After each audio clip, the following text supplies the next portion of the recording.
Hello and welcome to Reader 2 Standing By, Episode 12. I'm Wedge, And I'm Wraith 14.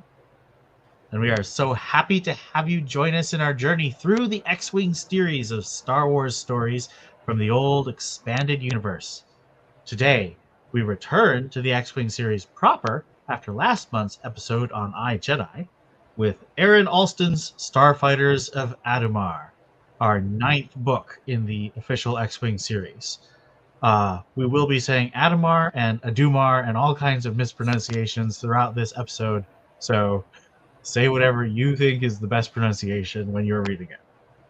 Don't forget to check out our bonus audio drama episode of Adumar 5 Years of Union that we did with a couple of our friends from the Star Wars Discord server we're part of.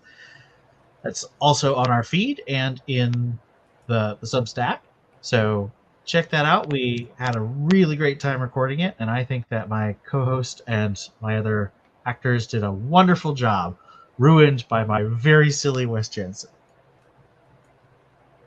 Spoiler alert, we will be spoiling everything we've covered so far and the entire book we're reading today.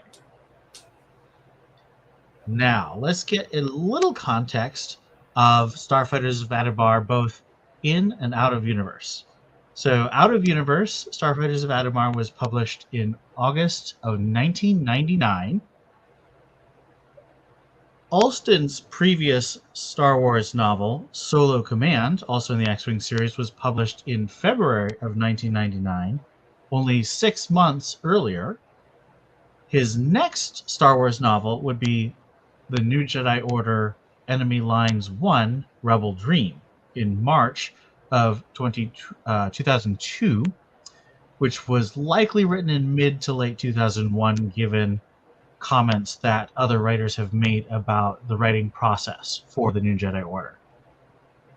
However, the next book that Allston wrote was actually She-Devil, which was a sequel to one of his favorite original books, Doc She, which was an urban fantasy version of Doc Savage.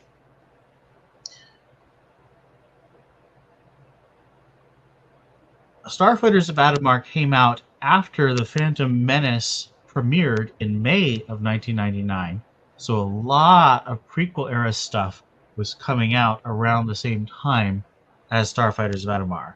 We had the Star Wars comics that became the Republic line about Quinlan Vos and the Jedi Council members. We had middle grade novels like Jedi Apprentice, and of course the Phantom Menace novelization. If I could jump in real quick, I think you might want to switch mics. Oh, Sorry, your you're right. mic's clicking. At the same time, trade paperbacks of the X-Wing comics were still coming out long after the kind of series proper had ended in terms of the singles. Requiem for a Rogue, In the Empire's Service, and Blood and Honor came out in 1999, two of which are directly referenced in Adumar. So we were wondering if Allston had read those as singles or waited for the trades. Yeah. Is my mic better now? Yeah. Okay. I don't know why I keep switching back. I'm just making editing for myself harder. The Bounty Hunter Wars wrapped up in July of 1999, 1 month before. Still very much a filling in holes in the timeline phase of books, as I've mentioned a lot. We had this period, as I've said, I break the EU in kind of 1991 to 1995, and then 1996 to 1999.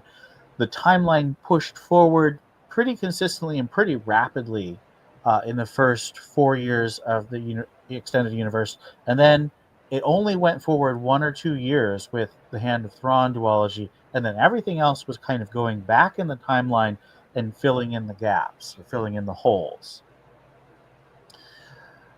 This, however, was ramping up to the New Jedi Order coming out in October of 1999 with Vector Prime, the first book in the New Jedi Order, which would consistently push the entire timeline forward. First, a 5-year jump between Vision of the Future and Vector Prime, and then 5 years over the timeline of the New Jedi Order itself. The last unofficial X-Wing comic, Union, written by Mike Stackpole, which is why I count it as an X-Wing comic, although when we do our episode on Union, you'll see, I think, why it is really an X-Wing comic. There's so much X-Wing stuff in it. That started in November of 1999, so only about 3 months after Adumar released. The first 2 issues came out in 1999, and then, of course, the last 2 issues came out in January and February of 2000. Tales from the New Republic, the last book in the Bantam contract, came out in December. And that had a cover by X-Wing cover artist Paul Ewell. And it also had Mike Stackpole's best collaboration with Timothy Zahn, Interlude at Darknell, which a friend of ours on the Discord calls Andor before Andor, and I completely agree. I think it's a very deep and rich look at rebellion and how it starts and the Imperial tyranny. It's quite good. It's a short novel, so it's not going to be as deep as a 12-episode TV series, but it's very good. In universe, Starfighters of Adumar takes place in the year 13 after the Battle of Yavin.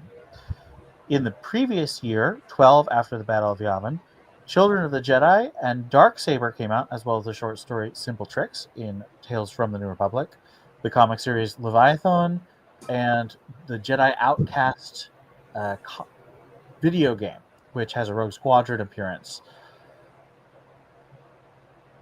There's a mention in this book that Princess Leia is in the Meridian sector, which indicates that this actually happens at the same time as the novel Planet of Twilight by Barbara Hambly. This also happens at the same time as a different part of the EU. Wraith, why don't you mention that, since you're the one who noticed it? So in Aaron Allston's final Star Wars novel, Mercy Kill, it covers several different years, and one of them is also 13 ABY with a Wraith Squadron mission at that time. I like to think, for reasons that we'll get to later, that it could have been going on concurrently to Starfighters of Adumar, since General Kraken has to send Wedge on a intelligence-associated mission that requires pilots and isn't using the Wraiths. Of course, there are other reasons that could have been the case that I'll talk about.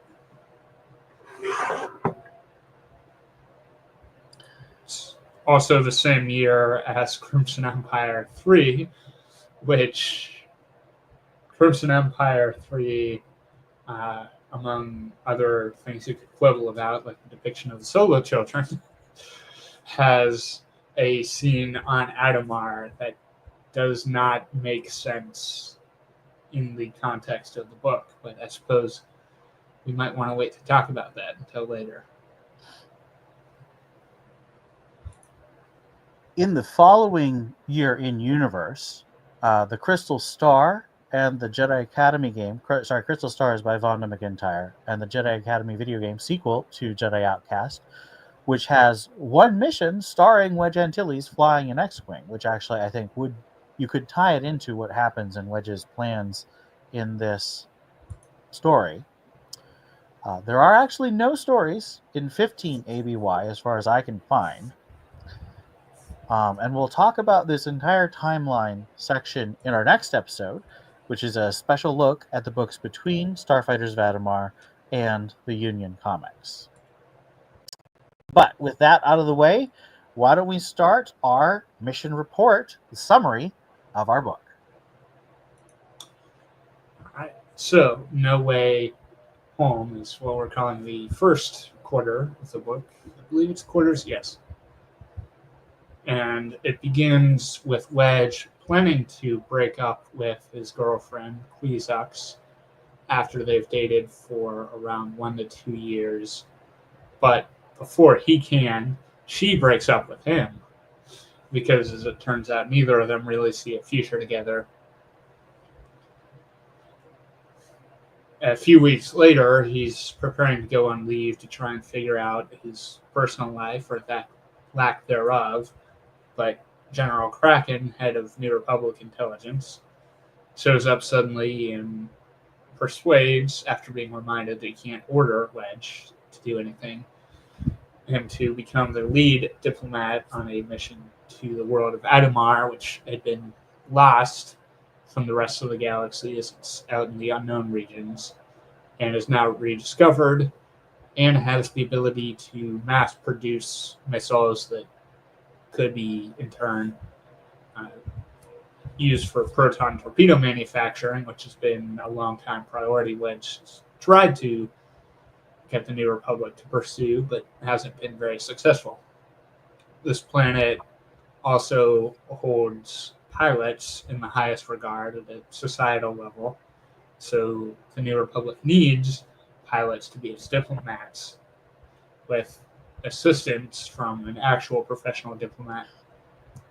My thought there is the Wraiths might have been otherwise occupied, but they've also done so much work in secret, they wouldn't have the fame of Wedge Antilles and Rogue Squadron.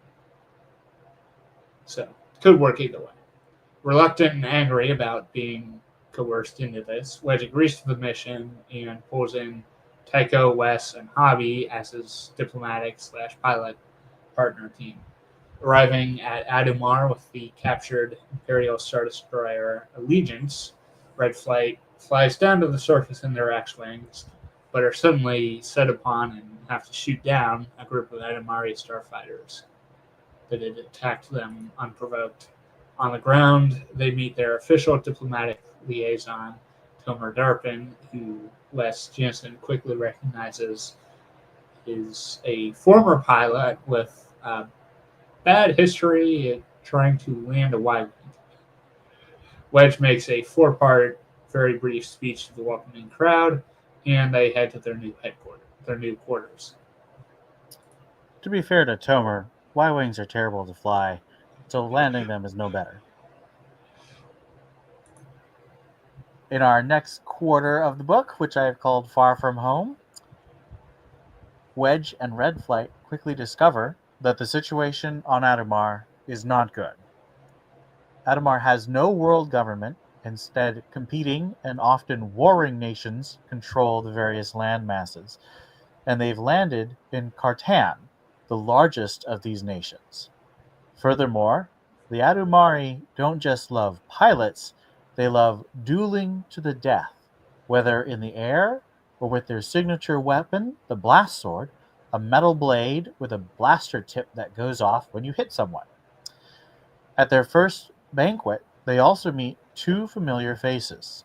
Tur Fanir, leader of the Imperial 181st Fighter Wing, former wingman of Baron Suntir Fel, on the same mission as Wedge, but for the Empire, and Ayala Wasiri, agent of the New Republic Intelligence, and Wedge's former love interest before the tragedy of her husband and Wedge met Quizos.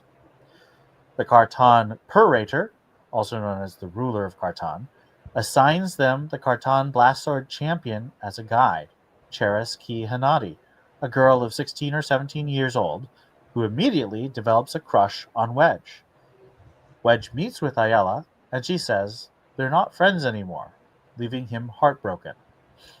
As he goes about his diplomatic duties, Wedge begins conducting flight school with Adumari pilots from Kartan and other nations, non-lethal duels, and conversations afterwards about military philosophy and honor.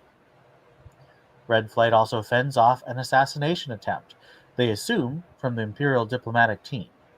Tomer, their diplomat, becomes irate at Wedge's refusal to participate in murdering inferior pilots, and orders him to stop. Wedge cannot figure out the right course of action and goes for a drink in disguise, where he meets Admiral Terran Rogris from Solo Command, the Imperial commander of the Imperial team, and figures out that he must live up to his own moral code and refuse Tomer's immoral order. Next, we have Starfighters of Adumar 3, The Search for Home, in which Wedge has made up his mind and sneaks off to visit Ayala and try to repair his relationship, with Wes stuck outside having to stand guard. She's reluctant and not agreeing to that at first, but he realizes that he loves her and insists they try again, and she finally Sab's able to break through her own pain and anger at their mutual mistakes over the past 5 years. Elated, Wedge and Red Flight attend more diplomatic functions, the first of which becomes an announcement that Cartan plans to conquer the entire planet and start a world government with its parator at the helm. Cheris, who had managed to track Wedge to Aiello's apartment and figured out what was going on, is heartbroken at Wedge having chosen Aiella and agrees to duel after duel, even though she knows she's going to die. But after she is defeated and injured, I should point out at this point that the duels can end with one person injured on the ground, and then it'll turn to a gladiator style question of do they live or die? And if my webcam was on, you'd see it palm up or palm down. So after winning her first duel, Cheris, on kind of Wedge's advice about honor not killing people all the time, had ignored the parator putting his hand down, which meant to kill the guy she'd wounded. But then her ignoring that meant nobody was going to spare her. So she's down, injured, lost the fight, and is about to be killed when Wedge is about to jump in and is beaten to the punch by Wes, who had also figured out what was going on between Wedge and Aiella and says, consider this an engagement present, and then duels her attacker, mainly by punching and slapping him in the face, saving Cheris's life, and yes, beating up the arrogant aristocrat. At the next function, the Parator asks the Imperials and New Republic pilots to lead their forces in conquering the world, which the Imperials, who'd never stopped shooting down Adumari pilots in their aerial honor duels, readily agreed to, but Wedge refuses. After some attempts to talk to the Parator by Tomer Darpin, the Parator announces that Red Flight will be sentenced to exile by Gauntlet, which means they have to fight their way out of the palace on foot all the way back to their airbase, which they managed to do successfully through significant treachery. But then once they get in the air, they are being attacked by at least 30 fighters alone. They managed to do that, but who's shot down this time? Is it Wes Hobby? is shot down. Wes is shot down. Okay. Yeah, Wes gets shot down, has to eject, and Hobby goes with them to keep the Adumari from shooting at him under his parachute. While Wedge and Tycho have too much damage to get into space, but Wedge's cockpit is cracked and whistling in air, so there's no way he could do that. And it looks like Wedge and Tycho are not going to be able to fight through two squadrons alone when one of the squadrons, who's led by a guy Wedge had gotten to listen to him the most, suddenly starts a duel with the other squadron that buys Wedge his chance to get out of there. And he ends up back on the ground in Cartan, but nobody can figure out where he and Tycho are until they've gotten to Aiella's apartment, which no one in Cartan recognizes that Aiella and Wedge know each other, so they sneak off to one of the larger nations. Oh, you're going too far. Oh, okay. Yes, forgot that was in your section. So pick up from where I was going. So our final section, Homecoming, Wedge and Red Flight rendezvous with Ayala and the rest of their team and discover, thanks to their documentarian Hollis Saper, who was basically a tabloid journalist and decided to work for the New Republic instead, she discovers that Tomer Darpin is the one who persuaded the Puritor to basically sentence them to death, because he has a very unethical plan of how he can persuade the Puritor to join the New Republic, and he doesn't want any witnesses who can tell General Kraken or President Leia that he basically killed a ton of people to get what he wanted. They find out that other Adumari governments want to meet with Wedge. So they sneak out of Kartan and discover that the thing the other Adumari want is that Wedge can lead their entire military forces. After Tycho and the team force Wedge to take some sleep, because he hasn't slept in days, they launch a daring raid at Kartan before dawn with less than half of Kartan's strength. Due to Wedge and Red Flight's skill, Cheris's daring mission to rescue their X-Wings and capture the Puritor, and the Puritor's son, being a brilliant politician, Wedge wins the day, and Kartan renounces its plans of conquest and joins the world government in peace. Having convinced Rogris not to call in an Imperial fleet to bombard the planet in retaliation, Wedge then leads the fighter group against the attacking Imperials a few weeks later, and they manage to turn them back as well. At their farewell party, Wedge dances with Ayala, having finally found a future and a home with her. So let's move to our after-action report, or our analysis section. I have to put in an oops here. I said last episode with iJedi that the Empire was never the main enemy again. That's a big oops. The Empire is the main enemy in this book. Though, interestingly, you could argue that it is not the same Empire that we're used to dealing with. That's something that Hobby and Wes explicitly comment on. The Empire is so reduced in size and resources, it's probably not going to try and just bomb planets flat for fun when they defy it. Yeah, that was a good detail of how the balance of power has shifted.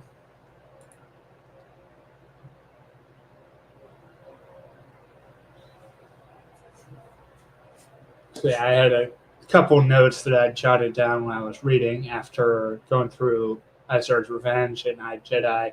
It was good to see Allston's descriptive style again, especially with the planet as new and vibrant as Adumar. We didn't mention it here, but bright colored clothes and capes, cloaks are all very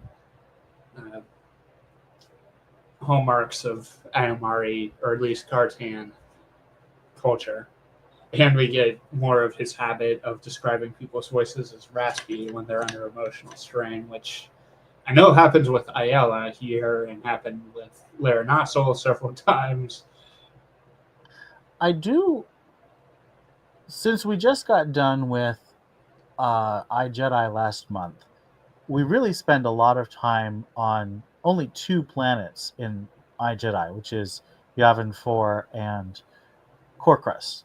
Now, Yavin 4 we all kind of already know from Jedi Academy trilogy and the Young Jedi Knights, and of course A New Hope.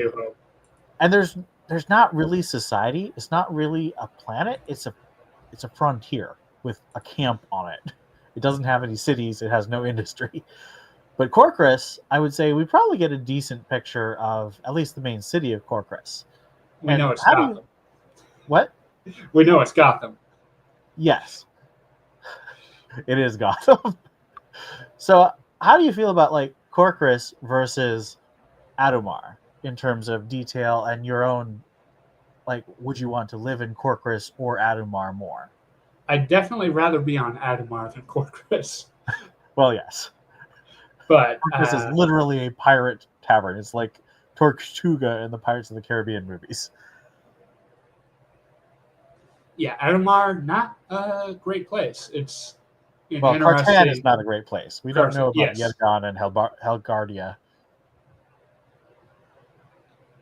yeah, but it's an interesting setup where when Kraken is first giving Wedge's misleading briefing, it makes Cartan, or at least though he doesn't know it's Cartan, he just thinks of it as Adumar, seem like a great place for a pilot because pilots are at the top of the social structure and everybody worships them. But then we go to find out that's not such a good thing as he gets to know more and more about Adumar and how, for instance, the people who are making a lot of the equipment and explosives needed to fuel the production of like all these missiles and such have to live in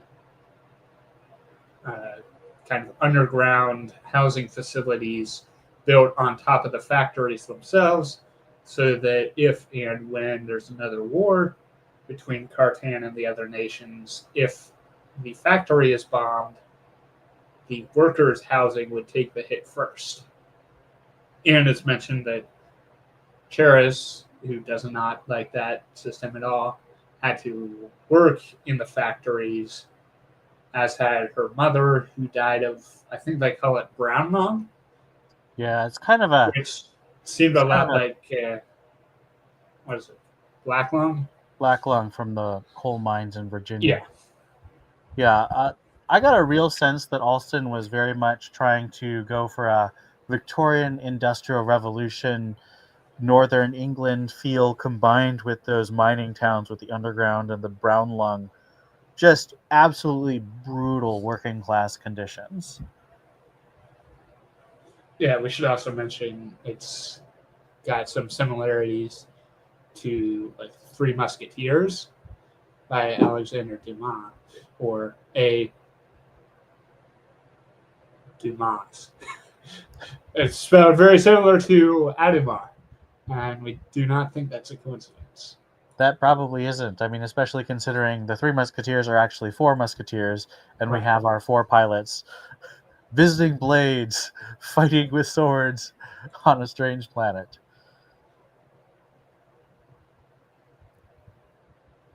You had another note about fake transponders. Ah, yes. So part of Wedge's leading the attack on Cartan after he's gone over to Yetagon and agreed to ally with them is to manipulate the Cartan desire to duel the most prestigious pilot.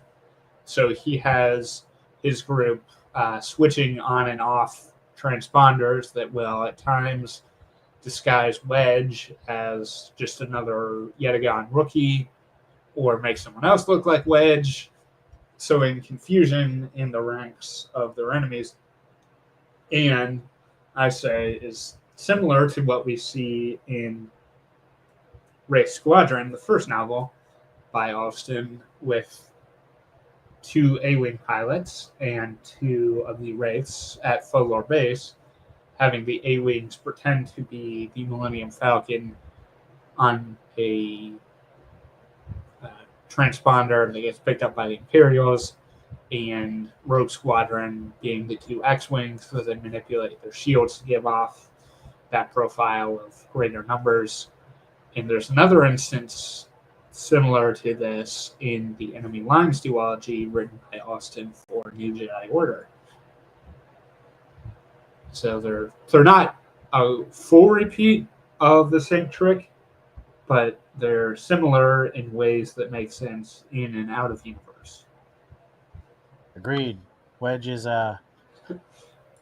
watchword in this book is whatever they expect us to do, we don't do. And disguise is a huge part of being unexpected.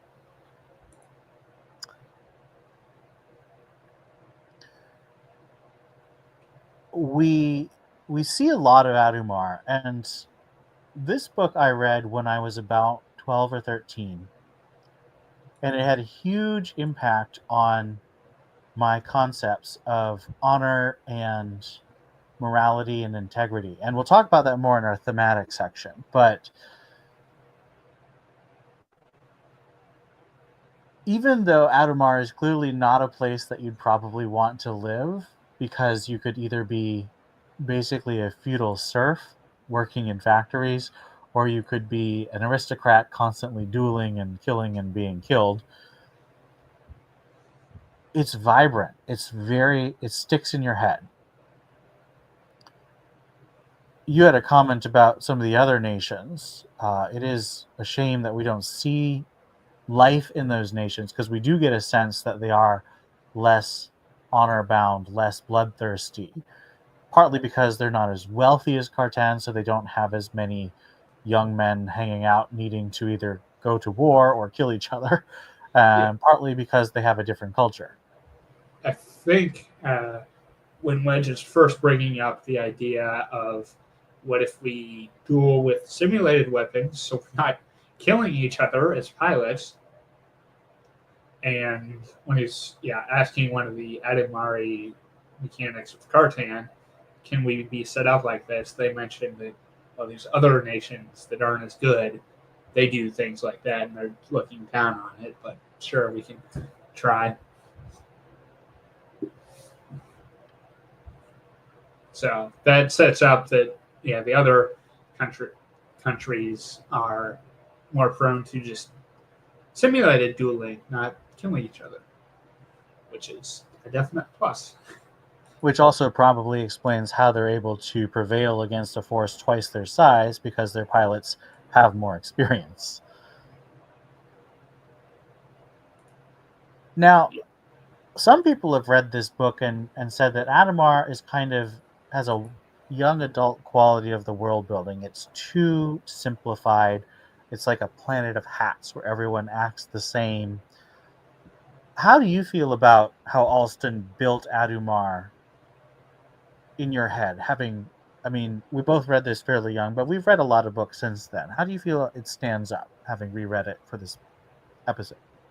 I think there's enough depth. It makes sense that the Cartan pilots are going to try to keep Wedge around them, and so he's not seeing too much of the world beyond the manufacturing facilities for their Starfighter missiles, which of course are run by a company that brags about how effective they are and has sponsorships.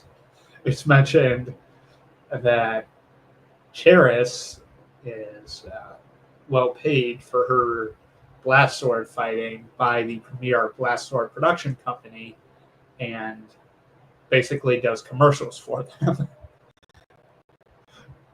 Like an athlete, which is funny, but also very dark. Well, I think we saw something similar in gladiatorial games where gladiators would have rich sponsors whose prestige would both help, and the gladiators' victories would help their sponsors. So I think it's there. Allston's definitely drawing from both that sort of Enlightenment France, but also Roman. He's blending a lot of Earth societies to make Adumar. In addition to what I said about Victorian England with the industrialization, Virginia with the coal mines, he's drawing on a lot of different things, which I think gives it more depth than kind of simplistic society. Like, I would argue something like Hunger Games has a very simplified society that doesn't quite make sense. And it has Hunger Games and Adumar have a similar, really decadent and bloodthirsty upper class and very downtrodden lower class sort of social structure. But I think Allston does a lot better job at humanizing and giving complexity to the characters in Adumar and Cartan, so that it doesn't come across as the blatant satire that Hunger Games is. Also, the romance in Starfighters of Adumar is much better than the romance in Hunger Games.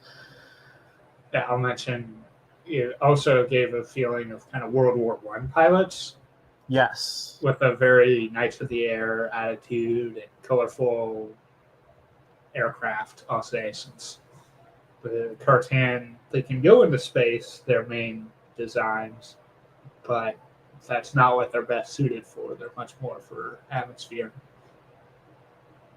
Yeah. So I would disagree with those who say that this is kind of a oversimplified and young adult. I think this is a perfectly adult science fictional planet construction. I think it stands up.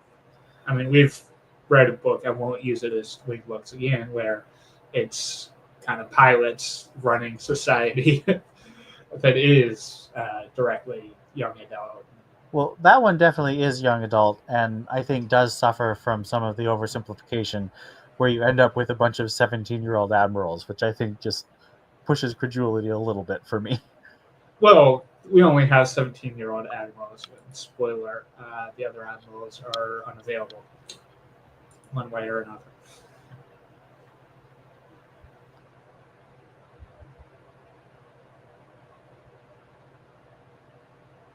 So in terms of the setting in general in Star Wars, since this came at the end of the Bantam era, Allston did a lot of work to kind of magisterially connect everything together. And he draws from Crimson Empire, with Wedge being assigned to the Lusankya. We have a reference to the X-Wing comics, with Hobby meeting Ayala in Family Ties. Of course, we mentioned him referencing Leia's mission in Planet of Twilight in the Meridian section. There's a real sense that if you know all of what the expanded universe was in 1999, Allston was also aware of that, and he wove it in organically to the characters and the world and their situations and the tensions that form the bigger picture of Star Wars at the time. And the fact that he worked so hard and did it so organically is why I find later retcons to characters and situations that directly affect Adumar really frustrating. So I'm speaking specifically here of the retcons to Hobby's character and history in the comic Darklighter, and the retcons to Wedge's military career in The Essential Guide to Warfare. But I've already gone on a rant about warfare here on the cast, so I'm not going to do that again. Actually, I might have done that on our anniversary special, but I don't feel the need to do that again right now. Let's move to our character section, and of course, starting with Wedge. This is a Wedge Antilles book from beginning to end. Every single scene is from Wedge's point of view. Why do you think that Allston didn't choose to make this Wedge Antilles, a first-person Wedge novel like the I, Jedi book was for Corran?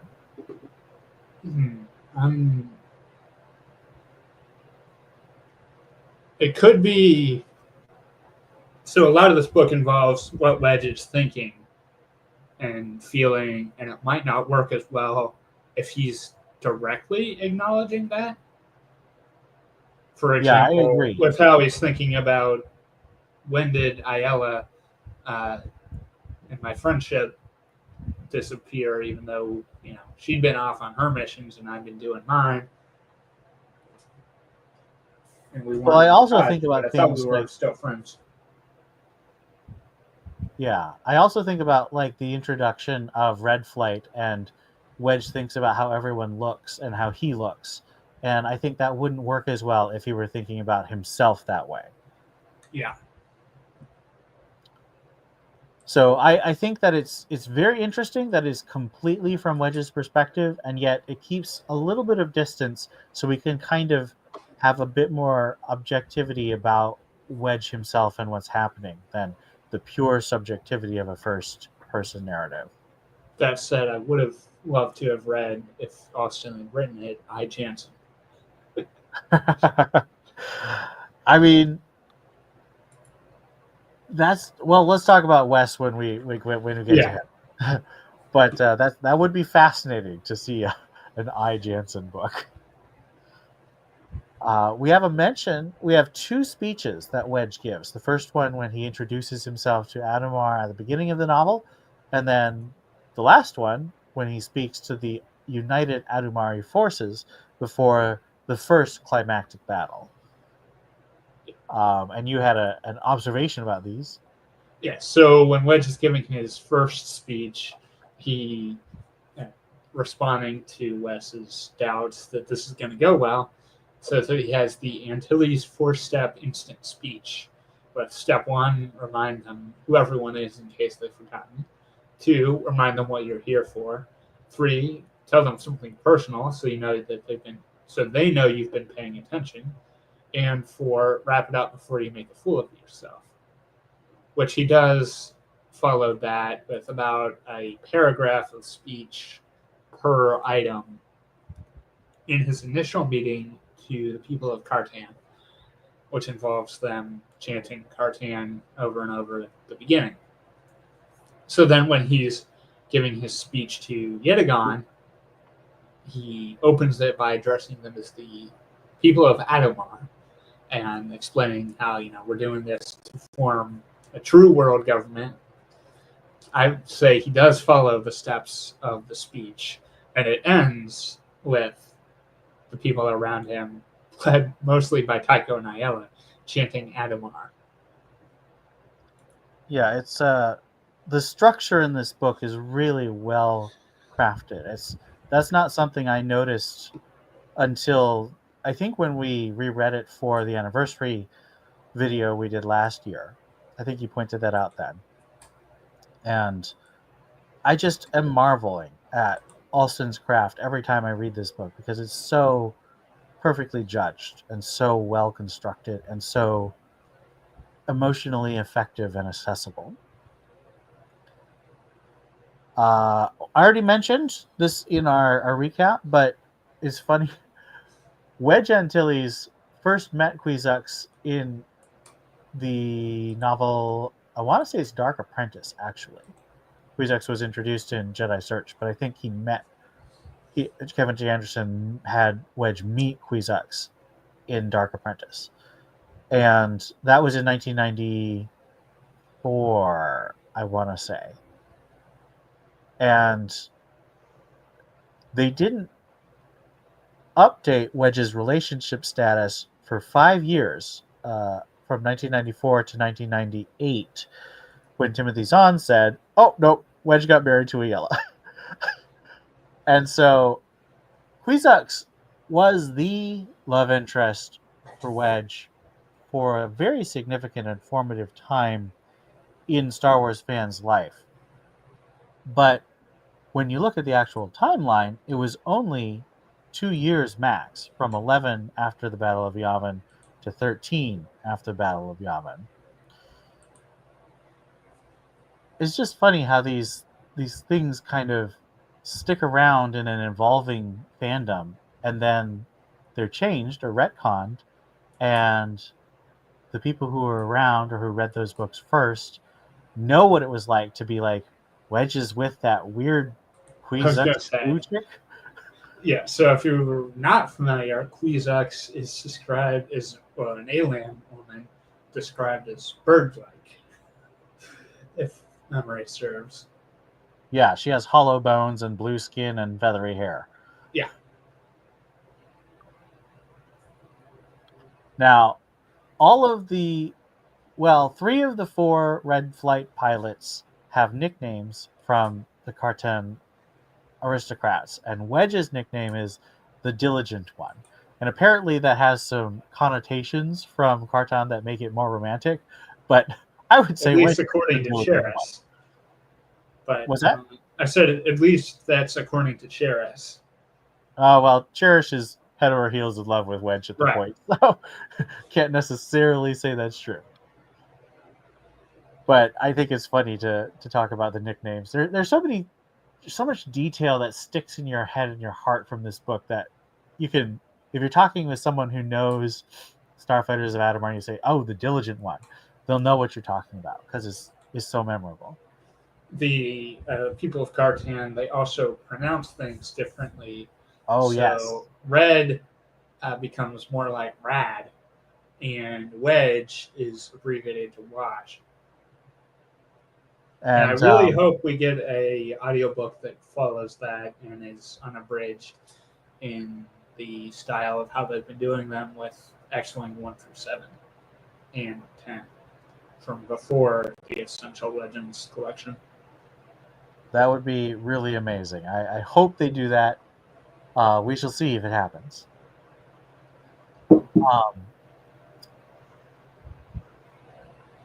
I would say our next main character is actually Ayala Wesley. She's our love interest, our female romantic lead. She is the main contact with intelligence that we develop, although, of course, we learn that Tomer Darpin is actually the head of the NRI operation on Adumar. But we'll talk about him in our villain section, because he's very much a villain. Ayala is a hero. What would you say Allston's characterization of Ayala is in this book? Because I actually thought about this. This is the first time Allston ever wrote Ayala, because she was off screen for the entirety of Wraith Squadron. Yeah. So this could mainly help drive the plot forward, but she seems much more beholden to following the chain of command than Wedge is. So even when she knows that Tomer is not being helpful to Wedge, she is having to still say, I'm sorry, but I can't tell you X, Y, and Z. I can't confirm or deny that he's an intelligence agent actually running things, even though Wedge has already figured it out. Still, Well, I would argue that Ayala tends to be a more methodical and rule-following investigator for Corsac right. or the NRI, and we see her kind of doing rogue missions in Isar's Revenge, and that's always because Mirix persuaded her to do that.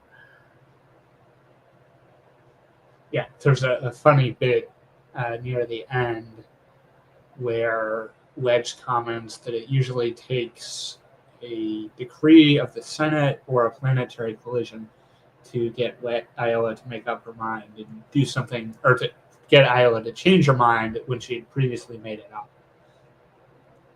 So stubbornness and strength of will is definitely one of the big things that Allston picks for Ayala's characterization.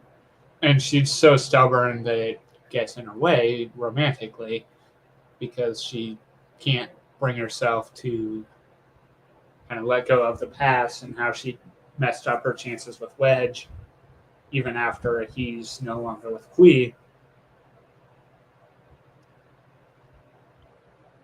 Now, how do you feel Ayala's character consistency is between the Stackpole books and this Adumar, the first time that Allston touches Ayala? Though thankfully not the last time. He's able to use her many other times. Right. I think it's different because we don't really see her challenged in Stackpole's books the way she is in Adumar, in terms of like not knowing what to do. She's not. She's in a very level. different situation. I mean, she's basically been deep cover by herself for months. Like, how long was it? Like 6 months? Yeah. And Yeah, not the first time either, I'm guessing. Yeah. I mean, you could maybe say that she was in a similar situation at the beginning of Wedge's Gamble, because she'd been with Derek in hostile territory for a long time, for about a year. But we don't really get a lot of characterization of her in Wedge's Gamble. I'm sorry to say, she doesn't really have much personality in that book. We really get her personality in 3 books: Back to War, I, Jedi, and Isard's Revenge. I would argue those are the books that really set Ayala's character. You could maybe say Krytos Trap, but I feel she's still not fully formed as a character until Back to War. I would argue that Ayala feels somewhat, if not significantly different than she was in Isar's Revenge and I, Jedi. It makes sense that she's different than Back to War because that's 5 years earlier, and she literally had just lost her husband, so she's in deep mourning. You still get senses that she's just incredibly moral and ethical. The whole way she deals with Fleary Voru, he knows that she won't shoot him in cold blood. She's constantly arguing against Elskol and Sixtus doing terrorist actions instead of military actions. So I think there's definitely some things that Allston carries over, but I also kind of think that to some extent Ayala wasn't as fully formed a character. And so he kind of recreated her to make her fit and to make Wedge and Ayala a satisfying long-term marriage. He had to give her conflicts and inner desires and traumas that worked out so that she and Wedge could be together in a way that makes us happy about it. Right. Yeah, I also had a note down here that so we'd mentioned the Imperial Admiral Rogris and how Wedge convinces him to not break his own word of honor. Well, it's mentioned that Wedge needs Ayala to do something nearly impossible and essentially get Rogris's personal comm frequency, kind of like his cell phone number, which she does, and it's never explained how. I mean, we could imagine she knows some of the members of the Imperial team and is able to do some social engineering to get some information from them. Or a social engineer to get access to one of their terminals and then use the terminal to get access to the code. I could imagine it, but we never see it. And that would be kind of... I still think... I think I mentioned this back when we did our celebration stream, that I would love to see an Ayala version of Adumar, starting with her getting dropped on the planet and just her whole perspective and her arc through this book. Because it would be fascinating. Yeah.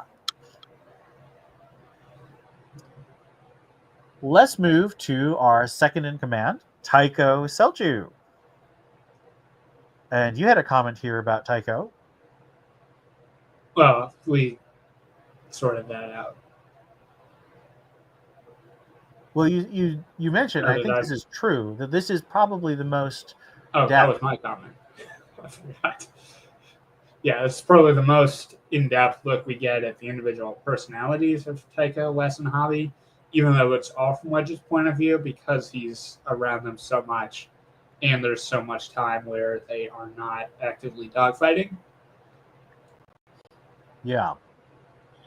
We really get to see how Tycho functions as a second in command, which, it's funny, he and Wedge are perfect leader and second in command because they're both absolutely brilliant pilots. They're both really good tacticians. They both have incredible moral sense. But it's funny because for the first 3 books of X-Wing, he's under suspicion or in jail. And then in Back to War, we get to see more of Tycho, but we don't quite see Tycho as second in command. We see a little bit more when he's second in command in Isard's Revenge. But here we really see him second in command. He's making decisions. His whole being is focused on, how do I help Wedge achieve his mission? How do I protect Wedge? And it's just wonderful. He's got that... He's always alert. He's always attuned to what Wedge is doing, but he has his own opinion, and he's really funny. I mean, everyone in an Allston book is funny, but Tycho is especially funny. I still remember his line, "Restraining myself to allow you to keep up with me has left me plenty of mental energy, so I also composed a symphony and drafted a plan to bring peace to the galaxy." Yeah. In Solo Command, we don't really see it, but it's mentioned that while Wedge had been leading the Wraiths, Tycho was in charge of the rogues, so he can do Wedge's job when he needs to. And of course, he's doing that in iJedi. Right, and it comes up in Adumar near the end when Wedge is trying to do all the work himself of coming up with the attack plan, and Tycho says, "No, get some sleep. I can do this part." And he does. It's fantastic. I love Tycho so much. An interesting thing about this book, and I think this is partly because of who Allston was as a person, Wedge and Red Flight don't have a ton of heart-to-hearts. You don't have a scene where Wedge goes out to a bar with Tycho, or even with Wes. There's some scenes where Wedge and Wes do have some conversations, but they're more in passing. They don't really sit down and have these in-depth, this is what I'm thinking and feeling conversation. So they seem very close. They trust each other. They love each other in a very brothers in arms way, but they're also private. They're not emotionally entwined in a way that would be uncomfortable. I think it's a really interesting choice, and I think it's really driven by how Allston chose to conduct his own relationships and how he was most comfortable. A lot of people have commented on why Tycho gets shot down so much in this book. I think he gets shot down once or twice in the simulated duels. He gets shot down in 2 times. What? 2 times for real. One, during the final assault on Cartan, and then when he's in his X-wing, it takes an ion cannon blast. Yes, and this got asked so much that Allston actually answered it on his website, which you can find on the archive.org. He said that I was reading that too.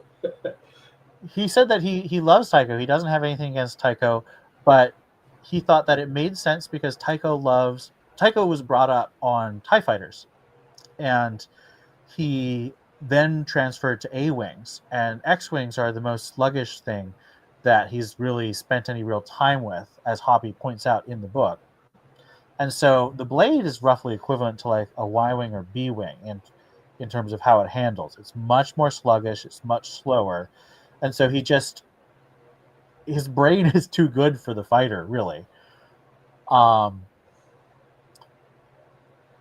And when it comes to the TIE Defender, number one, TIE Defenders are scary to fight. If you've ever played X-Wing Alliance, which I think is the best way to experience a TIE Defender versus any other starfighter. I haven't played them in the Squadrons video game. I know that they did add TIE Defenders, but I don't know how they fly.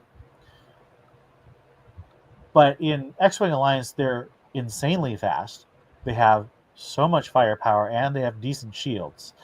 And they're really good at dodging. So fighting one of those with a decent pilot or decent AI against you is not easy. And I also really like the idea that flying isn't math. Now, Wedge doesn't get shot down. He does get damaged. He's not perfect, but he doesn't get shot down, and he is very victorious. But Allston didn't want this idea that just because you are the best at something means that you always win. And in fact, that's why Tycho says you have to sleep, Wedge, because if you're tired, it doesn't matter that you're the best. Your body will fail you, and some 20-year-old twit will kill you and brag about it for the rest of his life. And I think that's an important lesson. I think that too many Star Wars fans and too many comic book fans often have this idea that, well, the Flash is the fastest, so no one can be faster than the Flash. When if you think about it, Usain Bolt was the fastest sprinter. I don't know if he's still fastest sprinter because he's gotten a lot older, but he was fastest sprinter for like 12 years. That doesn't mean that Usain Bolt always wins. He could, stub his toe. He could skip breakfast and have a bad running day. That's just life. And I appreciate the commitment to more realistic portrayal of character skill in having Tycho be really, really good. He's at the peak, but he's not perfect. So yeah, in Wraith Squadrons, there's also a line about who's the best pilot, and one of the young Wraiths is asking it, or maybe not so young. He might have been fainted, but Wedge, brings up that There were great pilots who just by sheer bad luck got hit by a turbo laser blast and killed instantly. Or Something went up along against those Darth lines. Vader, big Starklighter. Yeah.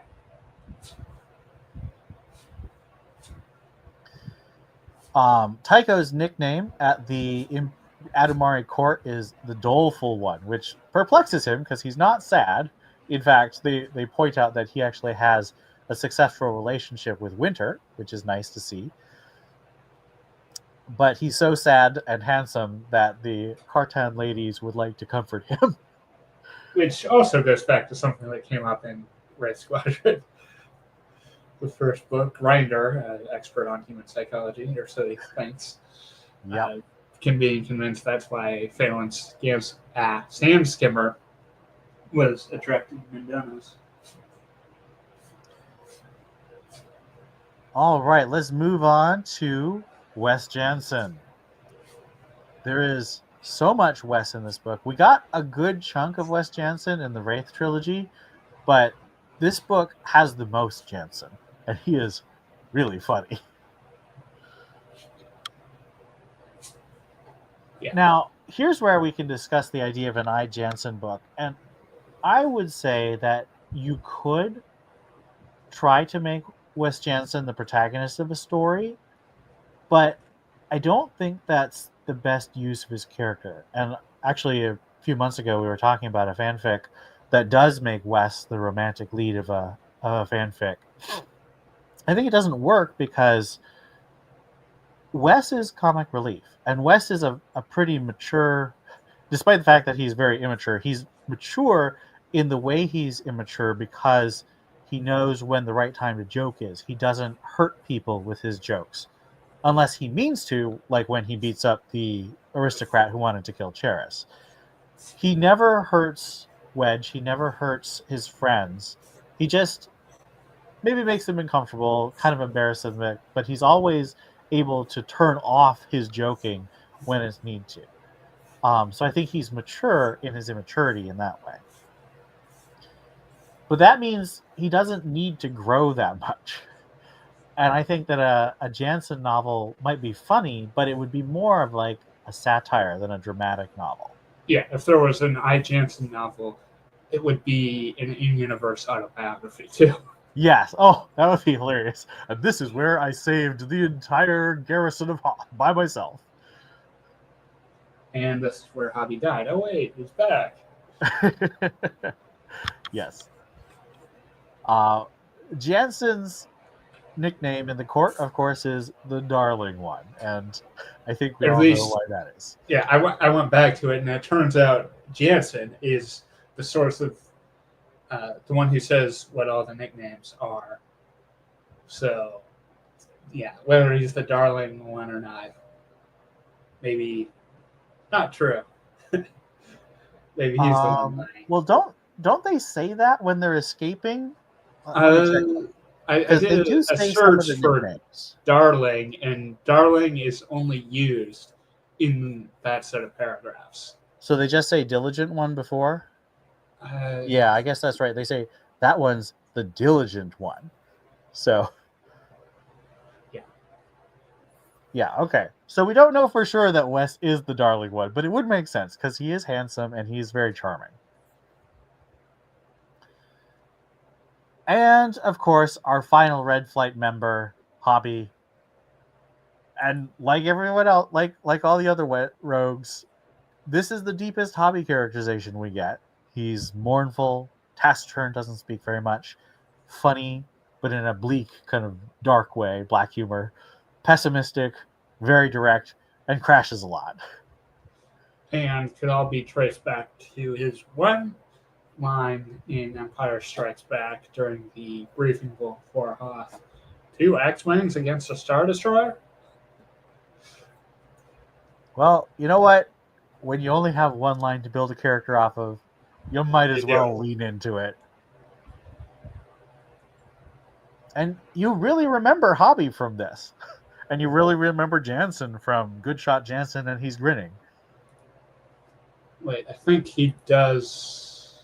Does he have a nickname? I don't think so. The dour one. Oh, yeah. I mean, that would make sense. He is the dour one. But again, this is Jansen saying it, and he immediately follows up with, "Not too much romance there, Hobby." Yeah. And when I asked you to play Hobby for our radio drama, I don't remember who was it that started the Eeyore thing. Was that you, or were we just talking about it? I'm not sure. I don't know. might have. I think I've used that comparison before, so I might have. But you chose to listen to a bunch of Eeyore videos before we recorded, and it was really funny. It was really well done. Now, let's move to some of our Adumari characters. I want to briefly mention Liat Ki Matino, who is the head of the Strike the Moons, I think. Strike the Moons. So the Adumari call their squadrons flight knives. So he's the head of Strike the Moon's flight knife, and he is the first person he's the first Adumari and the first Cartanese pilot who chooses to dual wedge non-lethally. So he's already a more open-minded pilot. He's very short. He's got enormous mustaches, and he's kind of suspicious and kind of fussy. He's very vivid in the one scene he has, and then he rescues Wedge, and he says, "There was always time to crush incompetence and dishonor." And he does that deliberately to let Wedge escape. And then you find out that in the battle, I don't know if it was in this battle or in the battle for Cartan. I think in the Cartan one. I think so, but he dies in the battle. And I just find it so powerful that he's clearly a good pilot. He's clearly someone who cares about his people. But he grows. And it's just really powerful how he has just these three little things that he does in this whole book, and he just sticks out and has such a powerful conclusion. Yeah, and as you know from me, Allston is really good at writing those kind of one-shot characters. Yeah. That you're our Tatengo Newers and our Dorset Canaires. For sure. And then, of course, a much more developed Adumari character in Cheris Ki Hanani. She's a very handy character to reveal much about Adumari society, in that she's both at the top and she's also an outsider because she was born poor and worked her way up. And can't be a pilot due to vertigo. But then at the end of the book, when she's injured and they have to take her up to the Star Destroyer for their med bay, they find out that they can cure her vertigo. And so she does become a pilot. And because she helps Wedge fight Cartan, she has to leave her home and become a New Republic pilot. And in our radio drama, based on the role-playing game, we find out that she becomes an A-Wing pilot trained by Tycho, which is very cool. Tycho says that she'll be better than him. I'm not sure I believe that, because Tycho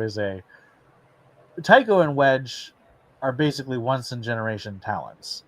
And Cheris, no one used her enough to show us that she was a once-in-a-generation talent. Is she better than Tycho, or is she better than Tycho in an A-Wing?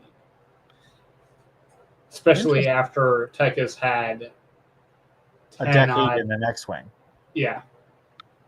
Yeah, that's a good point.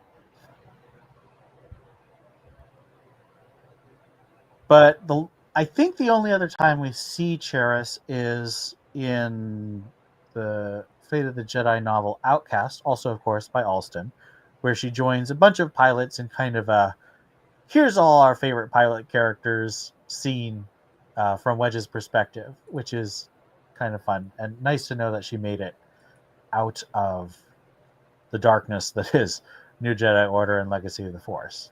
It looks like she's also in Legacy of the Force Fury. Now we have our villains or antagonists. And first, of course, is our Imperial, Turfanier. Yeah. So, And the interesting thing about Turfanier is he's not really the main villain. He is Wedge's opposite. He is the best Imperial pilot, but we have maybe 3 lines from him the whole book, and they analyze him and they fly against him, but he's not the strategic mind and he's not the diplomatic mind the way Wedge has to be. So he's kind of more an obstacle rather than the main villain, I would say. right.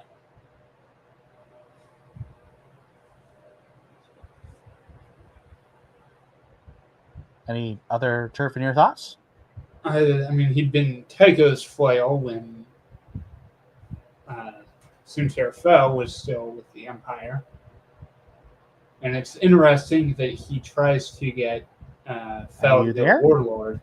Yeah, can you hear me? Sound check. 1 2 1 2 3. Hello, can you hear me? Test 1 2 1 2. Right?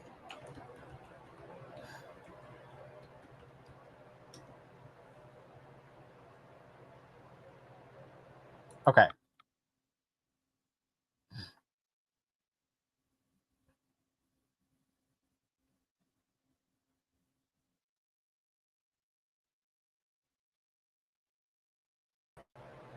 Test 1 2 3 1 2 3 4. Any sound coming through now? Yep. Can you hear me? Okay. Yeah. Excellent. Yeah, so I could hear you the whole time, so I didn't realize I was off until you were trying to recognize me. So I was saying it's interesting that in the Rogue Squadron comics, in the Empire's service, we see Turfanier having been the number 2 to Fel, and even encourages Fel to try and get Warlord, but then he's never done that himself. And Allston, of course, does use Turfanier later as an interesting background character, which we'll get to. But yeah, he's a fascinating character, but not really that important in this story. Would you say?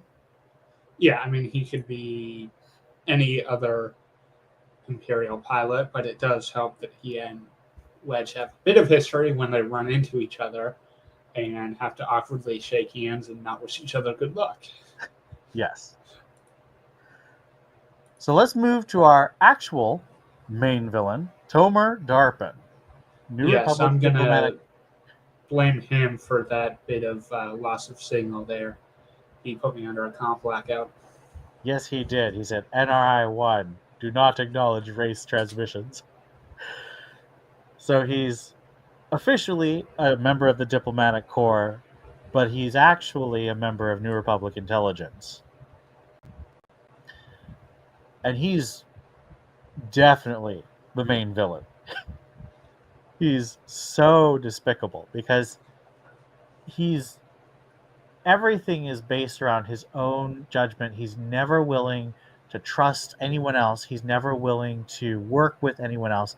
Everyone has to do what he says, but he always takes this passive aggressive way because he's unwilling to reveal that he's the intelligence operative, and he's just so nasty. And then, of course, he tries to get our main characters killed in one of the most underhanded and outrageous ways possible. And as mentioned, going to kill Ayala and the rest of the team later so that there's no witnesses to what he's done. Yeah. And I think it's funny because it starts off being kind of a comedic figure with Jensen telling that story about his failed landing. But there's also a sense of something off when he grabs Wedge's clothes and pins on the microphone without asking. And so there's that hint that he's not what he seems, and there's something wrong with him from that very first scene. Now, he's definitely a villain. He does really evil things, but he's also very petty. He's doing this entirely for his own career, his own selfishness. And he's not the commander of a Star Destroyer. He doesn't destroy entire ships. He actually doesn't kill anyone with his own two hands. Do you So feel he that would have. he's... I mean, he would have, but we never see him do so. Do you feel that Tomer Darpin is a fitting villain for this this finale book, or is he too petty and small to be the equal of Isard or Zinj? He's definitely not their equal, but it kind of fits like what Hobby calls very kind of obsequious way they go about trying to kill each other. Yeah.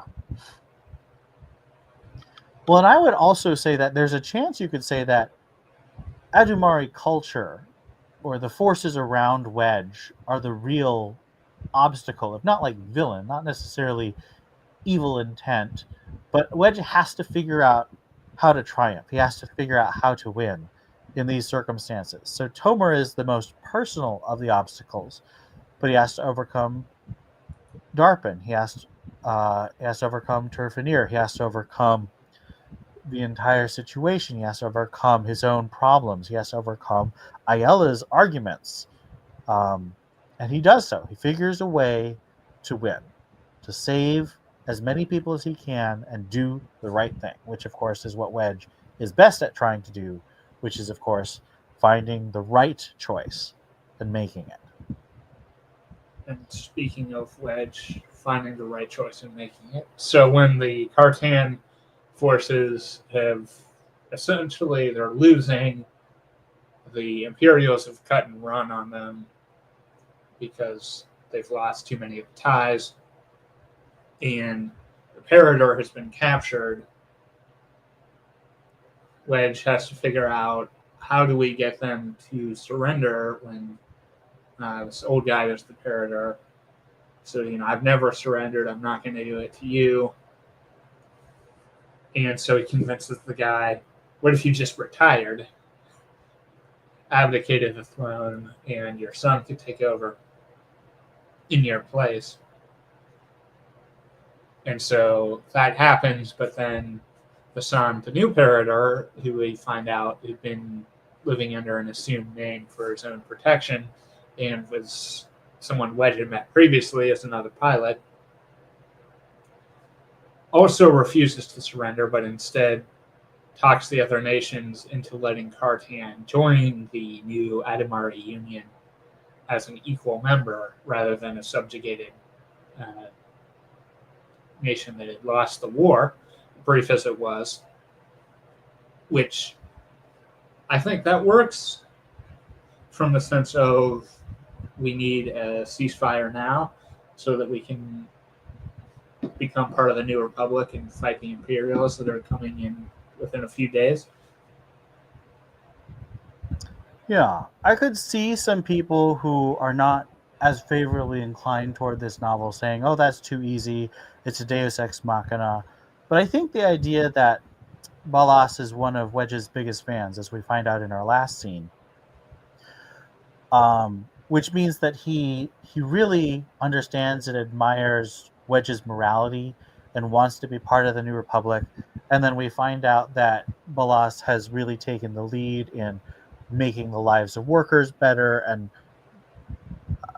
just generally a huge reform of Adumari society to make it more just, less bloodthirsty, and more self-sustaining rather than self-destroying. Yeah, plus Cartan, I don't know how to pronounce the Parador's name, they might have been the ones to declare that the war was going to happen, but the only an opening blow of it was entirely in Cartan's airspace. So it's not like their forces were off bombing Yetagon at the same time. Yeah. So I think that it's set up in a way where it works and it has a very pleasing... It's very pleasing if you're willing to buy into the construction of Adumar and the way Wedge has influenced Adumar's pilots and its leadership cadre. Lastly, I forgot to put this in this. I just added him. Admiral Terran Rogris. Not really a villain per se, but an Imperial who's acting as opposite Wedge, and Wedge convinces him to do the honorable thing and not let the Empire win. Yeah, so Rogris had previously been opposite Han Solo in Solo Command and was convinced to essentially align with the New Republic against Warlord's aims to their mutual benefit. And he acted very honorably in that. He didn't kill any liaisons. He didn't betray anyone. He showed up when he said he would show up, and he did way more than he was asked to do. He was a very cool character there, and I really like that he got brought back and had a whole arc here.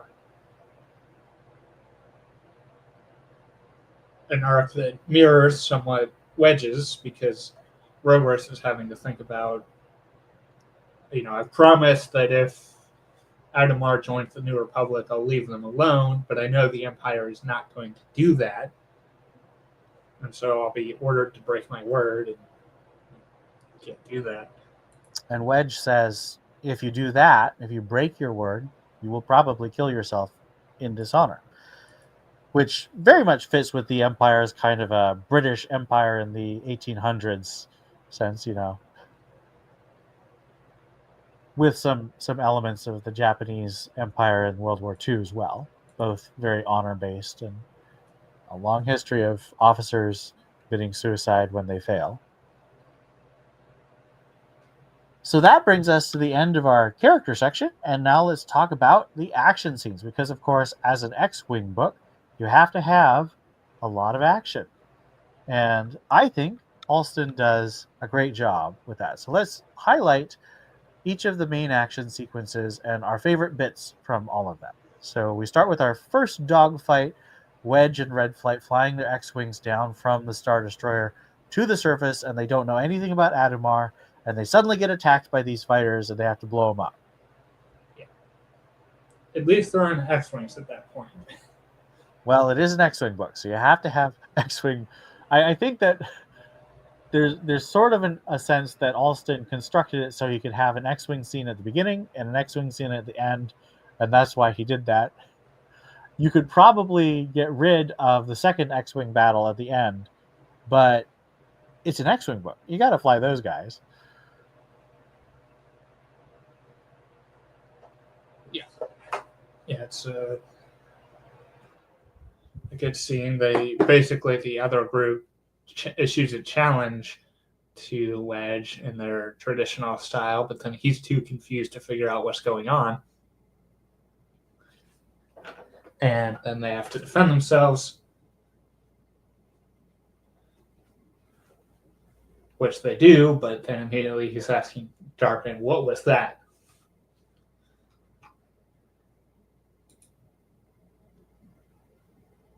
Then we get to our actual first assassination attempt, which is, was it 6 guys? It's at least 4 guys. I can't remember how many, but a bunch of guys jump. I think 6. And so it's Wedge, Tycho, Wes, Jansen, and Cheris working together. And the Cheris, of course, uses her blastsword because she's a blastsword champion, but all the other wraiths just have fists. And so they do things like jumping on balconies so they can kick people as they slide down, or working together to punch people when they're not looking, and all this kind of street fighting tactics. Yep. I was going to say, I think they cut the... Wedge uses a blastsword to essentially cut the carpet on staircase and make the guy go tumbling down it. Yep. There's sort of an element of humor. I wouldn't say slapstick, but there's an element of humor in the way Allston has the fights work. But he always also emphasizes kind of the deadly nature of what's going on. He never wants the violence to be so clean that you just feel, oh, this is so cool that they're killing people. He wants you to feel that it's a serious thing, even while there's fun and skill and cool moves that he's having his characters do. You, of course, also have all Cheris's blastsword duels, which, if you're a fencing fan, are fun to imagine how Cheris fights. She has some unorthodox tactics. Any favorite blastsword moves that Cheris does? The way they work in like the guard and have not just the blast sword, but I think a separate dagger Yes. So that's very makes much it interesting. like old 1700s dueling swords, where you have a rapier in your dominant hand and a parrying dagger in your offhand, and you'd use those to do your various attempts to kill your opponent.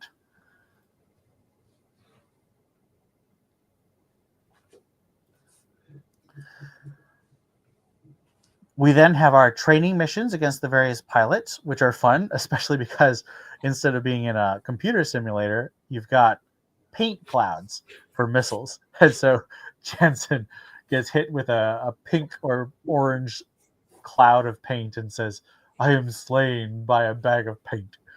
And it's very silly. Yep. Yeah, there's also the scene where I think they're up against Matino, and the rogues have managed to shoot down all of the Cartan pilots and Wedge is like, "So shall we go again?" And Matino's not even used to that as a concept. Yep, because either he's dead or someone else is dead.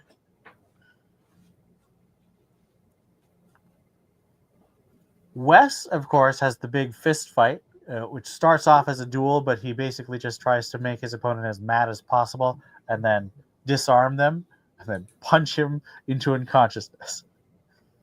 And that's interesting because, especially after reading I, Jedi, where Corran breaks his hand, possibly intentionally, against Remark's face, Wes only hits his opponent once in the face.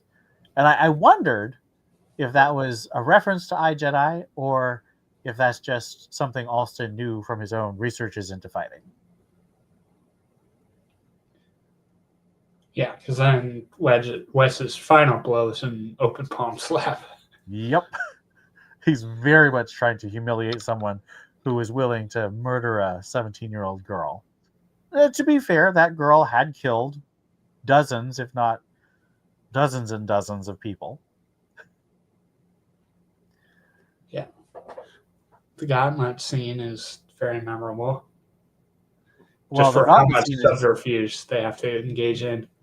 It's really two scenes. You've got your ground escape and then the 4 versus 30 air duel. And again, I just love the fact that Wedge's whole philosophy is whatever they assume we're going to do, we don't do. And so his whole thing is know how your enemy thinks and use that against them. Do not do what they expect you to do. Do the unexpected. And that to me is just so core to who Wedge is as a leader and planner. And that's why I think some people don't get Wedge as well as I think Allston does. I think that's so key to what makes Wedge such a great strategist, tactician, and leader. That also, of course, goes into the attack on Cartan, which is a multi-layered, massive, multi-pronged assault on many cities around Cartan by these united forces. And lots of cool moments, of course, lots of intense battles.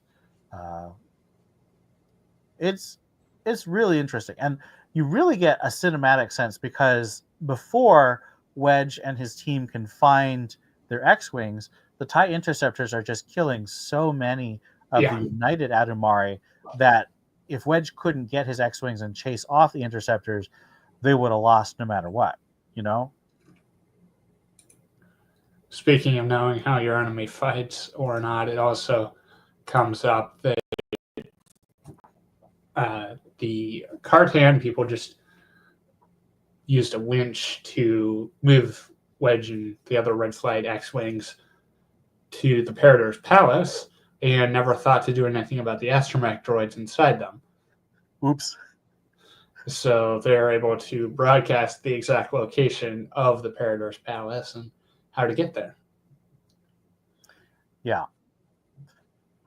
And lastly, of course, we have our Battle of Adumar in space with Wedge in his X-Wing leading both Adumari pilots and the entire forces of, I think, 4 or 5 capital ships against 4 or 5 capital ships from the Empire. And that's a really fun fight. Again, I don't think it's really thematically necessary. It's kind of more because this is an X-Wing book, so you have to have a big X-Wing dogfight. And it makes perfect sense because the Empire is set up as this bad guy that is going to come back and try and take Adumar. But you probably could have said, we've fortified the world, we're sending a rotating sector fleet to take care of any incursions. You didn't have to see it. But it's good to see Wedge getting back into flying his X-Wing, because that's really the other part of who Wedge is he is most comfortable flying. He loves flying probably more than breathing. Yeah, I'm certainly glad that was there. Now let's talk about our themes. And I think some of them are very obvious. Of course, the question of honor, of the respect other people give you because of what you've done, your accomplishments. And should honor be external or internal? What do you think about the honorable themes in Starfighters of Adumar, Wraith? Yeah, I mean, that's extremely present and provides a lot of kind of bleeds into the morality item you have next. But we get to see Wedge's philosophy on taking life in combat and how it's regrettable but necessary when their empire is trying to take over the galaxy. Well, and the only reason what Wedge does by killing the enemy is honorable or good is because he's fighting to make the galaxy a better place. And the interesting thing is, as we see from Rogress, many, I don't know if we could say a majority, but many Imperials do fight to try and make the world a better place, but they have a wrong idea of what makes the world a better place. So I think that's a really nicely done moral contrast. Yeah, there's also the extended discussion on the nature of Star Destroyer names of Imperial service, which the Executor, the Agonizer, the Chimera, Death's Head, Eviscerator. They're all names that indicate violence. And that makes some sense for a warship, which of course the whole purpose of a warship is violence. But I mean, most warships in Earth history tend to be named after famous people who we think are worth remembering and honoring. And maybe this is just because Star Wars didn't want to invent so many admirals and senators and moffs. And you do get to see some like the Anakin Solo and the Mon Mothma. But Star Wars ships tend to be much more virtue or vice named. And Allston... Allegiance, for instance. Yes. Allston tries to take what could be kind of a young adult or simplistic world-building trait and talk about how it works. I mean, and I think it does work because you have a similar example in things like the Nazis. And yes, I know this is the internet and we're talking about Nazis, but you know, the Nazis had skulls all over their imagery. And I think Allston was kind of deliberately drawing a parallel to that, you know, surrounding someone with symbols that prove to them that what they're doing is not right, is immoral.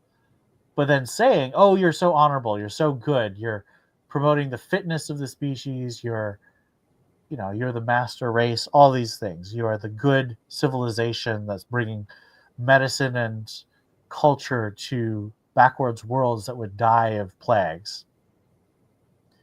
But you're captaining a ship called the Agonizer. I think it was a really worthwhile discussion in the Star Wars universe. And ultimately, Rogress does not do what so many former Imperials have done and join the New Republic. Instead, he joins Adumar as defense minister. And I think that's a good place for him, as both Adumar and he re-examine their entire histories. Yeah. We've kind of really touched on the culture clash already, so I'm going to move on to our love and romance. I think I love a good romance plot in a book, in a story, or in a movie or a TV show. And I think that Wedge and Ayala are a really well done romance, because you really fall in love with Wedge in this book, and you want him to be happy. You want him to find a home and a partner that he is worthy of and that is worthy of him. And I think we find that in Ayala.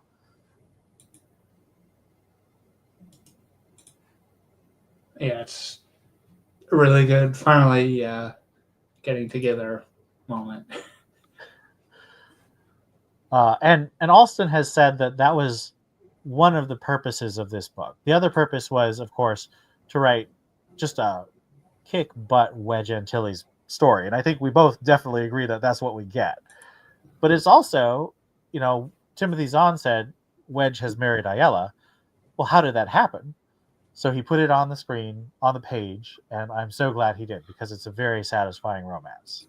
Specifically, Zahn said that at a time when, from a publishing order, Wedge and Qui were still together. Yep. So Allston had to break them up, but he manages to do it in a way that doesn't reflect badly on either of them. Yeah, he doesn't demonize Qui, although Ayala Or killed her. Yes.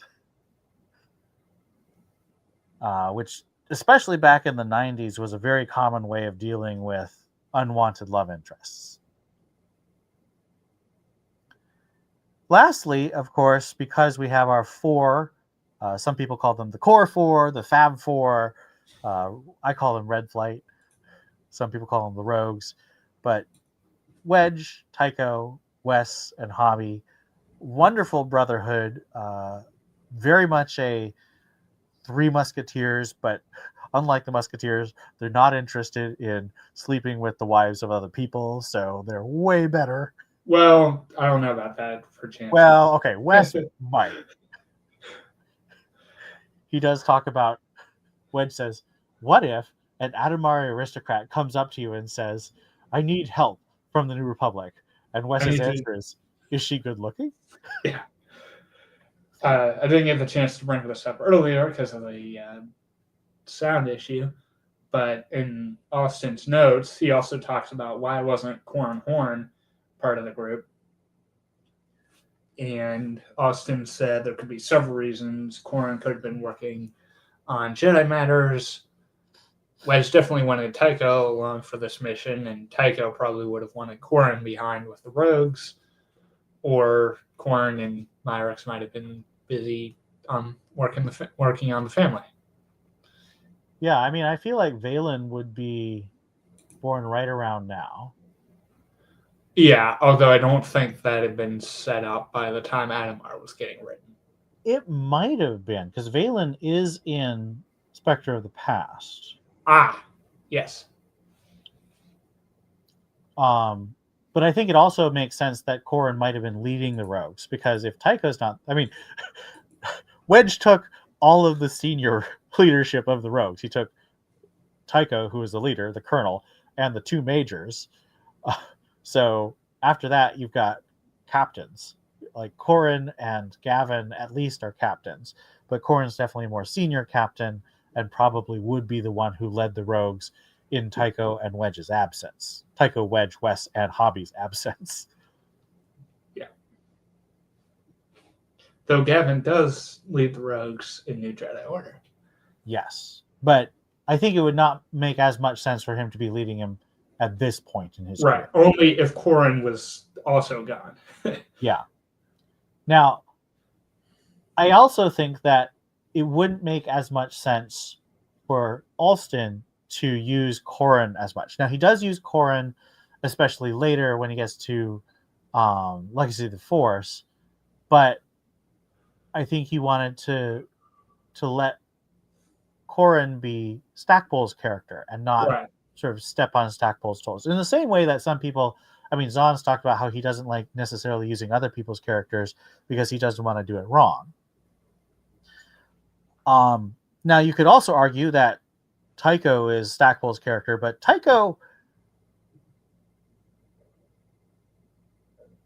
Stackpole gives us a lot of awesome potential with Tycho, but he doesn't develop as much. And to be fair, the role of second in command, Tycho doesn't have an arc in this book. Tycho, Wes, and Hobby are all supporting characters. So I think that maybe another thing is Corrin kind of demands an arc. He's the kind of character who's unstable and has a lot of ego, and so he would be like, I need an arc. And if you're going to focus on Wedge, you got to have stable supporting characters so that Wedge can have the arc and he can have his brotherhood to lean on. Yeah, Wedge has the arc. Ayala has an arc. Cheris has her arc. Rogris kind of has one in the far background. That's 4 arcs. We didn't need a Corrin arc too.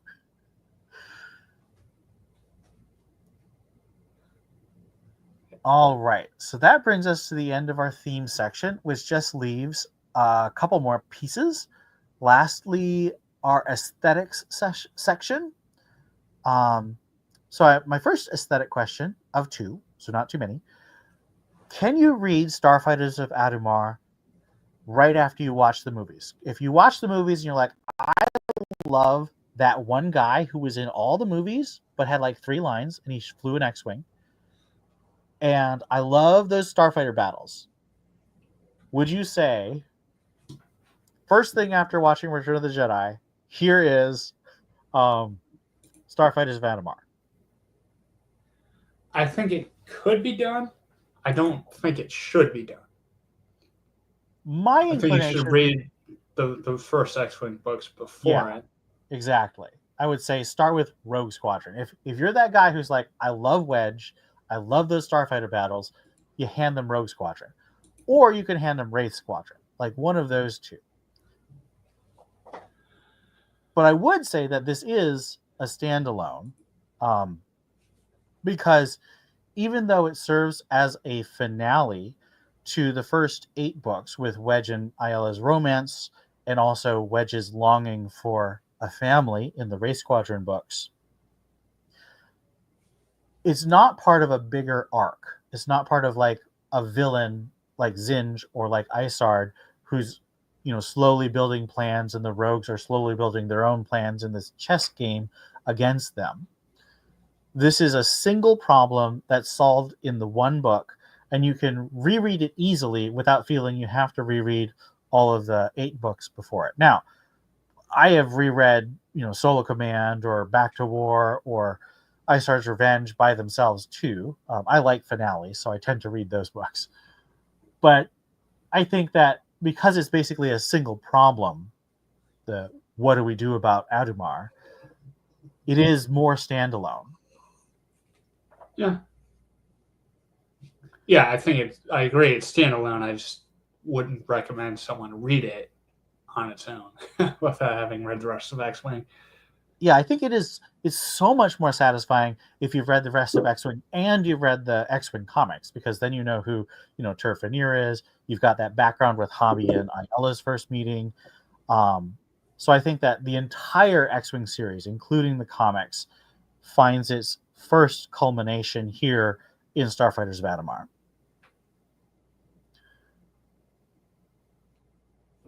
Now, why do you think this is often, not always of course, but often, Star Wars fans' favorite Star Wars book?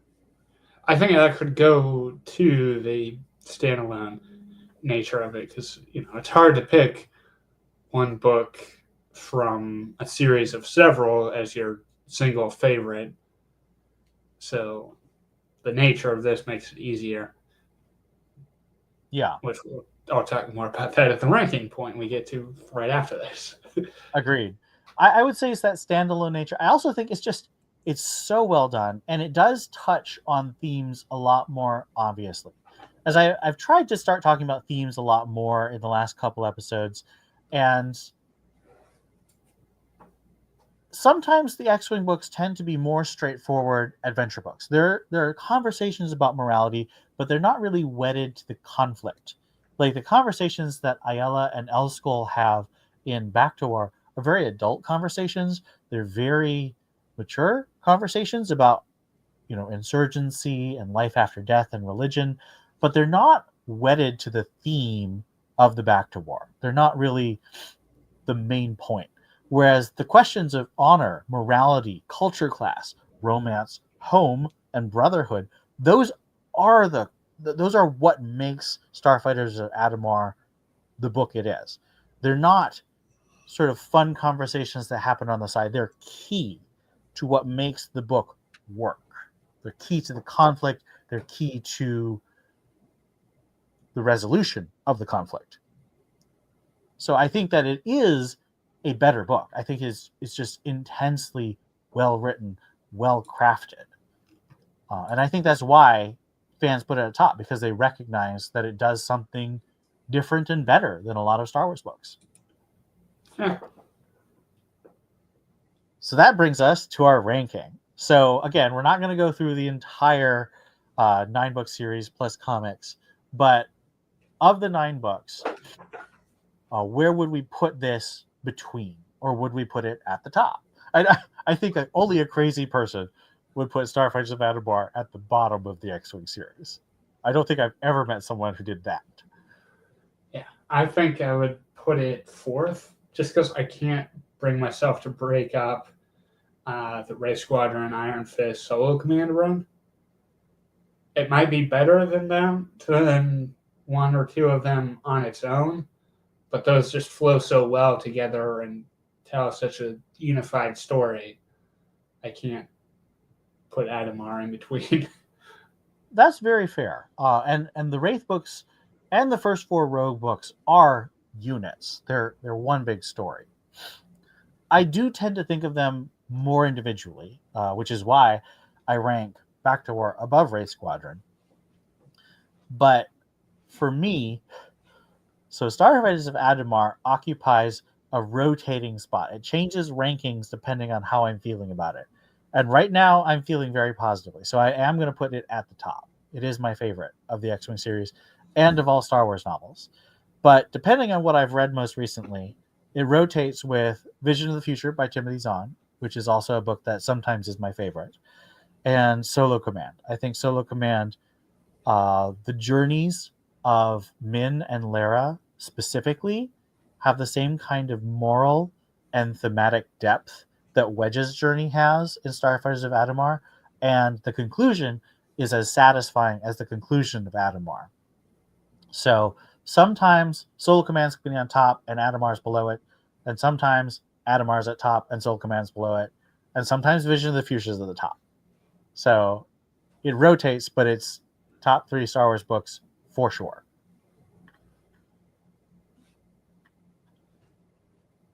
Now, this brings all the thoughts about standalone and when should you read this made me think. We just did an episode on iJedi, which I classify as an X-Wing book, obviously, because I did an episode on it. Do you think that you should read Isard's Revenge first because it takes place chronologically first, or do you think you should read iJedi first because it was written first? I'd say Isard's Revenge first. I think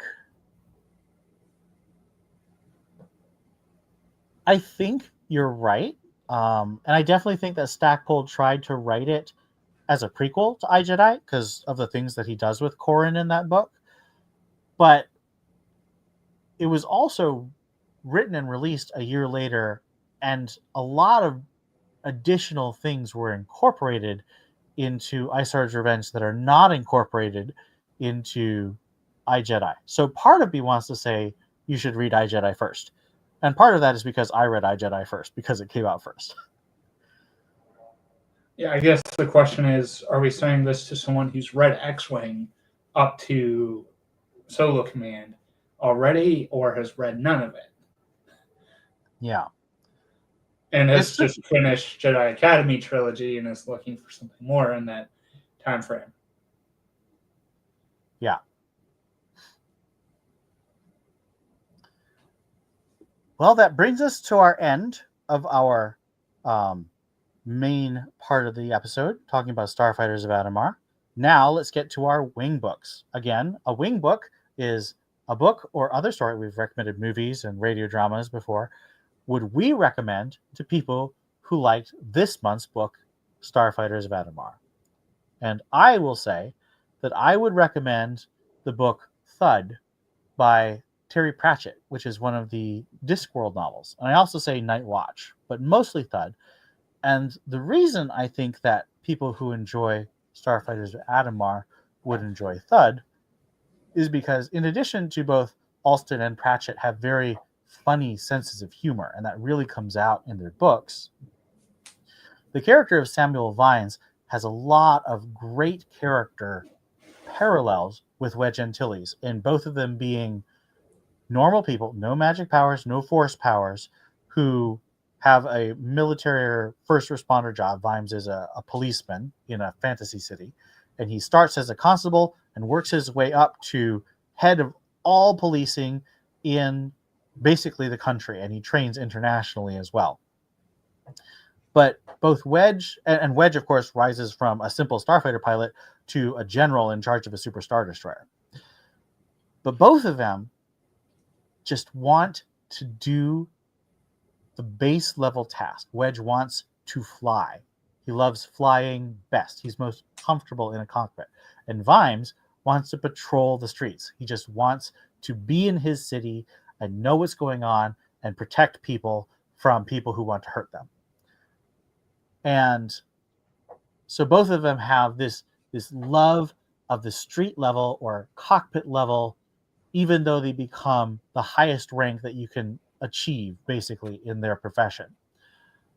And they also have this deep, powerful morality. They're always thinking about, how can I make the best choice to make the world a better place? So if you like Starfighters of Adumar, read Thud. Mine was not quite so one-to-one in terms of characters and what they do and how they're similar, but I picked the novel A Gentleman's Game from the Queen and Country series of what had been comic books up to that point by Greg Rucka. So this is about intelligence operations, and this novel specifically has one of the characters having to weigh like a really life and death morality decision against what's expedient, much like how Wedge has to consider, okay, do I kill these pilots to win over Cartian and do their things their way so that they'll join the New Republic and will benefit from it? And on a less direct note, there's, similar to the position Ayala was in, someone who's limited in the help they can provide the main character by orders. And a really smarmy intelligence guy who's mainly in the background. But man, do I hate that guy. And I hate Tober Darpin, so there's always a smarmy intelligence person. Yeah, who's Darpin's worse, but... So there you go. Get Thud and A Gentleman's Game and read them and enjoy them.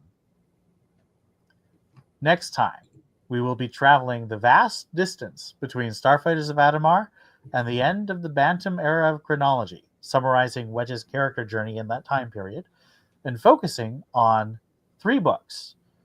The New Rebellion by Christine Catherine Rusk, and The Hand of Thrawn duology, Spectre of the Past, and The Hand of Thrawn duology, Spectre of the Past and Vision of the Future by Tim Zahn. We'll also glance at Wedge's appearances in Crimson Empire, Jedi Academy the video game, Before the Storm, and Assault at Salonia. Thank you so much for listening, and keep your books locked in reading position.